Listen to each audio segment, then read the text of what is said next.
ये वीडियो उन लोगों के लिए है जो ये समझ रहे हैं कि नया कानून जो किसानों के लिए बनाया गया है उसका नुकसान सिर्फ किसान को होगा। जी नहीं, आप गलत हैं। अब मैं आपको समझा दूं, शायद आपको समझ में आ जाएगा। केवल एक सेक्शन बताता हूं जिससे आपको पूरी कहानी समझ आ जाएगी। जो कॉन्ट्रैक्ट फार्मिंग है, उस कॉन्ट्रैक्ट फार्मिंग की धारा 3, उसमें जो एग्रीमेंट होगा किसान और व्यापारी के बीच में, मैं उसके बारे में बताता हूँ। आप समझ जाएंगे, उसके बाद कुछ बताने की जरूरत नहीं पड़ेगी। उस धारा 3 में लिखा है कि किसान और व्यापारी के बीच में एग्रीमेंट होगा। उसमें यह लिखा जाएगा, नंबर 1, किसान को अपनी जमीन पर कौन सी फसल उगानी होगी। नंबर 2, उस फसल का ग्रेड क्या होगा, स्टैंडर्ड क्या होगा और उसकी क्वालिटी क्या होगी। नंबर 3, उस फसल को उगाने के लिए जो बीज होगा, जो खाद होगा, जो कीटनाशक होंगे, जो मशीनरी होंगी, जो तकनीक होगी, उसे वो व्यापारी जिसके साथ समझौता हो रहा है वो देगा। उसके बाद उसी एग्रीमेंट पर लिखा जाएगा उसकी कीमत क्या होगी। जो फसल उगाएगा, जब फसल पक के तैयार हो जाएगी तो किस कीमत पर व्यापारी खरीदेगा, ये भी लिखा जाएगा। साथ में ये भी लिखा जाएगा कि इस फसल की कितनी बार चेकिंग होगी। तो बोते समय जब फसल बढ़ रही होगी उस समय, और जब फसल कट के व्यापारी खरीदेगा उस समय, 3 समय उसकी चेकिंग होगी। अब मैं आपको समझाता हूँ एक बहुत मोटे से उदाहरण से। समझो, ये मानिए कि इस कानून के हिसाब से पूरे देश की जमीन, पूरे देश के जो किसानों के पास जमीन है, उसका जो व्यापारी है उनसे एग्रीमेंट हो गया। व्यापारियों से एग्रीमेंट होने के बाद सारी जो फसल है वो कहाँ जाएगी, व्यापारी के घर में। इसका मतलब ये हुआ कि सरकार के पास खरीदने के लिए एक दाना नहीं बचेगा। सारी की सारी फसल व्यापारी खरीद के ले जाएगा। और व्यापारी कितनी फसल खरीद सकता है, पहले उस पर प्रतिबंधता थी। अब आवश्यक पशु अधिनियम से वो बैरिकेड हटा दिए गए हैं। यानी कि जो एक लगा रखा था बैरियर कि इससे ज्यादा नहीं खरीद सकते, लिमिट लगा रखी थी, लिमिट को खत्म कर दी। इसका मतलब व्यापारी जितनी चाहे फसल खरीद के अपने गोदाम में रख सकता है।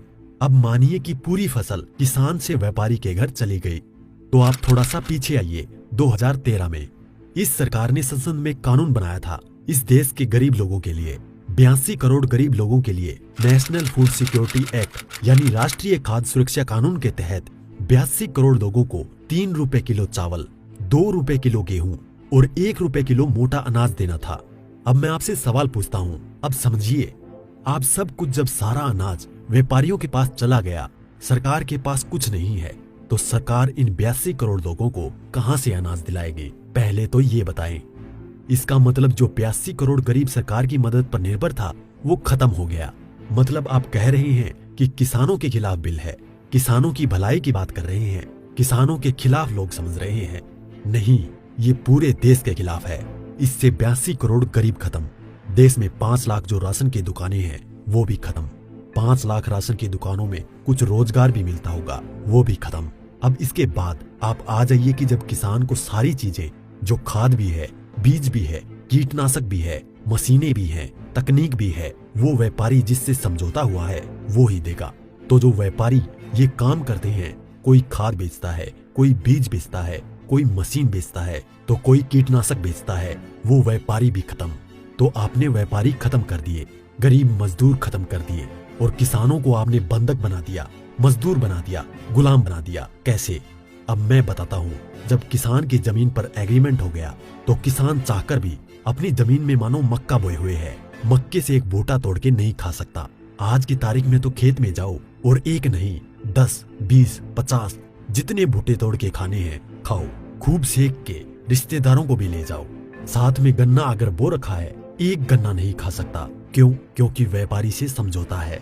अगर एक गन्ना टूट लिया तो फिर उसके बाद व्यापारी से लड़ते रहो, आप एसडीएम के यहाँ, एडीएम के यहाँ। मतलब ये है कि अपनी ही जमीन पर किसान अपने लिए, अपने बच्चों के लिए अगर मन करता है, जो फसल किसानों ने उगाई है, किसानों की मेहनत है, उसमें से एक दाना नहीं ले सकता।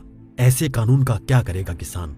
और इस कानून ने व्यापारी खत्म कर दिया, इस कानून ने मजदूर खत्म कर दिया, और साथ में जो किसान है, किसान को इतनी भी मोहलत नहीं दी गई। आज की तारीख में तो किसान किसी भी जगह से दूर जाकर, यहाँ से ठीक नहीं मिला तो वहां से ले, वहां नहीं मिला तो वहां से ले, यहाँ से कम नहीं मिला तो यहाँ से ले। खाद और बीज अपनी मर्जी से ले सकता है, इसके बाद नहीं, इसके बाद तो व्यापारी ही देगा। इसका मतलब ये हुआ कि चंद व्यापारियों के हाथ में पूरा देश जाने वाला है। और जब व्यापारी के साथ में समझौता हो गया तो कोई भी बैंक किसान को लोन नहीं देगा। इसका मतलब ये हुआ कि अगर उसे पैसे चाहिए किससे लेगा? एक ही रास्ता बचा है, उस व्यापारी से। तो सरकार कहती है कि जमीन नहीं जाएगी, तो ऐसे जाएगी जमीन। और उसी व्यापारी से जब वो कर्जा लेगा, धीरे धीरे कर्जा बढ़ता चला जाएगा और कर्जा बढ़ता चला जाएगा, व्यापारी का ब्याज बढ़ता चला जाएगा।